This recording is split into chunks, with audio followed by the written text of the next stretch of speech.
4টার দিকে আমাদের secret information আসে যে রামসোনা রোড থেকে একটা হাই স্পিড অটো যার নম্বর TR053712 সেটা কিছু বিলেতি মদ নিয়ে আসছে পেচারতলের দিকে যাবে কাঞ্চনপুর রোড হয়ে।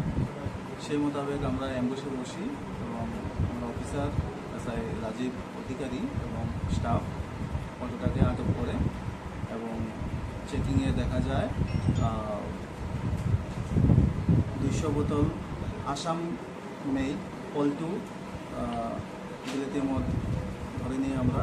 এছাড়া কিংফিশার বিয়ার 48 বোতলস এবং হুইস্কি আইকন 48 বোতলস এগুলো আমরা বাজেয়াপ্ত করি এবং সঙ্গে একটা হাই স্পিড অটো ছিল সেটা আমরা বাজেয়াপ্ত করি এবং অটো ড্রাইভার যে নাকি নিজেকে মালগুলো মালিক বলে পরিচয় দিয়েছে তাকে আমরা অ্যারেস্ট করেছি DEA-তে।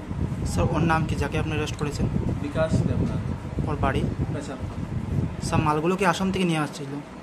এরকমই বলেছে ওর রিপোর্টে যে আসাম থেকে মালগুলো নিয়েছে। কোথায় নিয়ে যাবে স্যার বলুন? পেচারতল নিয়ে যাবে। স্যার মালগুলি আনুমানিক কালোবাজার মূল্য কত হতে পারে? আমরা ধরে নিয়েছি কালোবাজারের মূল্য 60,000। অটোটাকেও কিছু আটক করা হয়েছে?